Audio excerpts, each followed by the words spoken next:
Todo empieza aquí, con el pueblo judío. Un pequeño pueblo que ha sido dominado a lo largo de muchos siglos por los imperios poderosos de la zona. Es un pueblo especial, porque ha desarrollado la idea de ser el pueblo elegido por Yahvé, su Dios, y además esperan que un día Dios les envíe un Salvador, un Mesías, que les libere. Alrededor del año cero, la situación de este pueblo no es buena. Está dominado por el Imperio Romano y al mando de unos dirigentes totalmente despreocupados de su gente. Y justo en ese momento llega él, Jesús, un hombre de familia humilde que durante sus 3 últimos años de vida se dedica a predicar, a difundir un mensaje muy potente y novedoso para aquella cultura. Fíjate, a través de su mensaje insiste a la gente del pueblo llano a ser solidarios unos con otros, y a los ricos los critica de forma dura e hiriente. Era un hombre con mucho carisma, por lo que resultó muy convincente y reunió muchos seguidores. De hecho, empieza a pensarse que Jesús es Cristo, el enviado de Dios que tanto tiempo llevan esperando.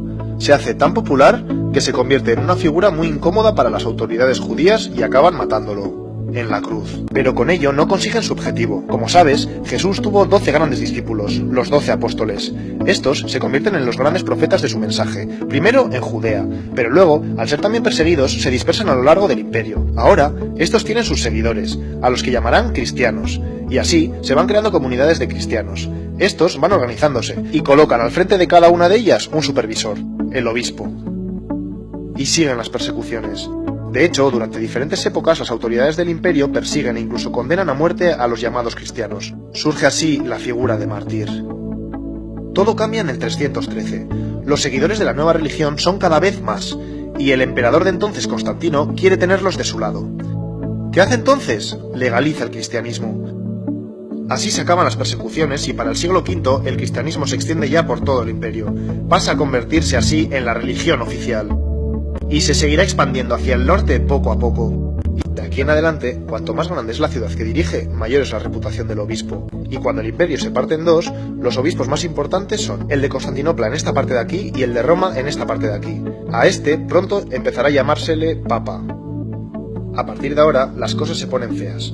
Atento, por un lado, con la conversión a lo bestia de la población al cristianismo, se pierde en gran parte el mensaje revolucionario de Jesús. A esto se le suma que el imperio cae, los bárbaros lo han dejado todo medio en ruinas, y por tanto mucha de la organización eclesiástica se va al garete. Así que ahora el cristianismo ha perdido contenido y ha perdido estructura. Y fíjate, porque en la ciudad de Roma, ahora que no hay emperador, el Papa se convierte en la máxima autoridad, en la figura más poderosa.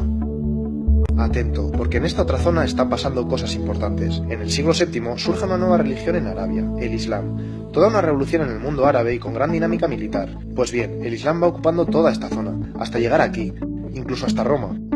Y así, se enciende la tensión entre cristianos y musulmanes, que en lugar de ver las similitudes de sus religiones, se enfrentan por intereses políticos y militares. Luego te sigo contando. Volvamos a hablar del Papa, que ya verás qué lío. Como te he dicho, ahora, el Papa es la máxima autoridad de Roma. Pues bien, de aquí en adelante, va involucrándose en los enredos, alianzas y luchas de poder característicos de cualquier persona interesada en dominar. Y durante los siguientes siglos, seguirán peleando por mantener su poder y ejercer autoridad sobre todo. Hacen vida de reyes, y la corrupción y la avaricia se convierten en algo común entre la mayoría de los papas sucesivos. Increíble, ¿verdad? Poco se parece todo eso al mensaje que quería transmitir Jesús, ¿no? Siglo XI. El cristianismo se ha ido reestructurando y se extiende más o menos así. ¿Te acuerdas de Roma y Constantinopla? Pues entre tanta decadencia se genera entre ambos obispos grandes tensiones, y en 1054 se produce una ruptura, el gran cisma entre las dos iglesias. A partir de ahora se divide la iglesia romana aquí y la iglesia ortodoxa aquí. Pero paremos un momento, que no todo es degeneración en el cristianismo. Te hablo de los monjes benedictinos, que desde el siglo VI van extendiéndose por gran parte de Europa.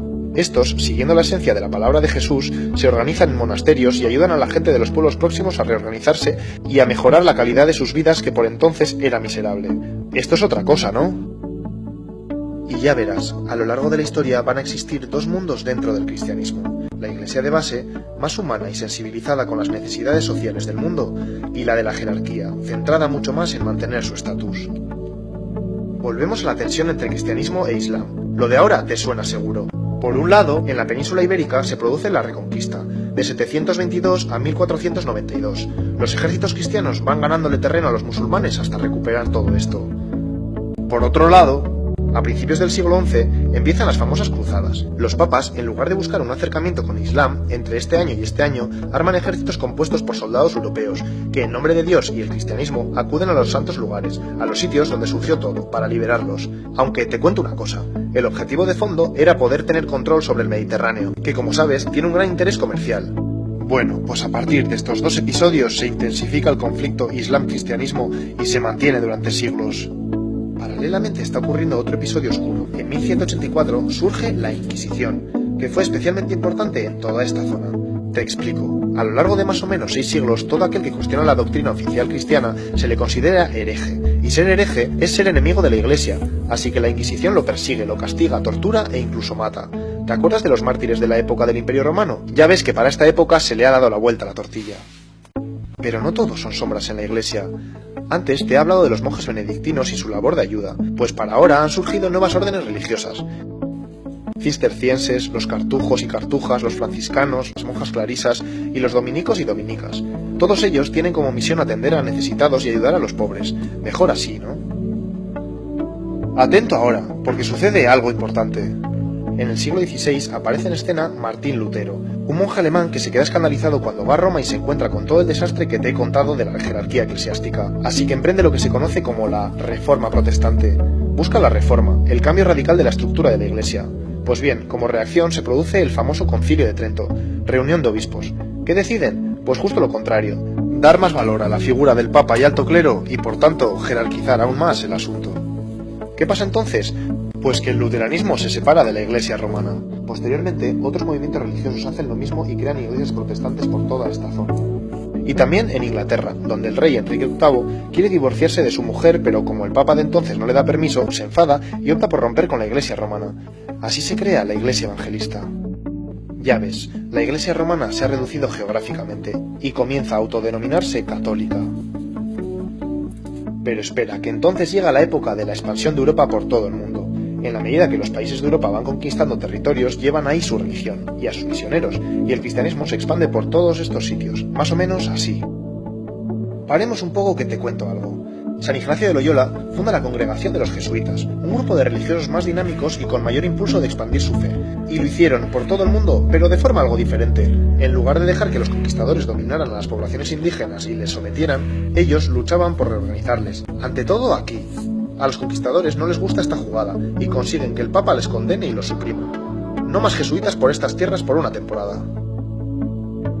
Damos un salto hasta el siglo XVIII, el de la Ilustración, que como sabes defiende el poder de la razón y lo científico frente a la fe y superstición. Hasta ahora la Iglesia ha sido la que ha dado la explicación de las grandes verdades. Pero ahora surge una marea de movimientos ideológicos, sociales y científicos revolucionarios y la Iglesia siente que son una amenaza de su dogma, por lo que adopta una actitud a la defensiva. Como reacción, se opone e incluso ataca a todo aquel que cuestiona el pensamiento religioso. Es necesario un nuevo concilio. Vaticano I en el siglo XIX. Reunión de obispos otra vez. Decisión, se afianzan aún más en la postura de que la religión es la fuente de las máximas verdades. Ya ves, la Iglesia no consigue ir a la par de los nuevos descubrimientos y de alguna forma queda automarginada. Menos mal que la moneda tiene otra cara. No te olvides que en contraposición a todo esto que te cuento, sigue existiendo una gran dinámica religiosa. En estos siglos se crean cientos de congregaciones religiosas para salir de ese estancamiento, extender así, a lo largo del planeta, la vida cristiana, y además, hacer una labor humanitaria y de ayuda para mejorar la sociedad. Llega el siglo XX.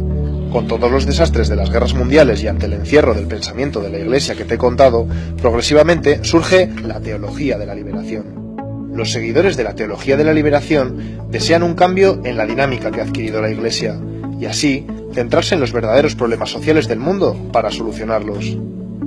La teología de la liberación adquiere tanta fuerza que provoca un nuevo concilio, el del Vaticano II. En el concilio se decide apostar por este cambio, ya era hora. Sin embargo, en las décadas siguientes, ese espíritu del concilio no llega a cuajar tanto como se esperaba dentro de la jerarquía eclesiástica. Eso sí, en numerosas zonas del planeta sigue habiendo una dinámica de personas cristianas que continúan siendo fieles al mensaje de Jesús y que buscan la solidaridad entre gentes y pueblos. Hemos llegado a la actualidad.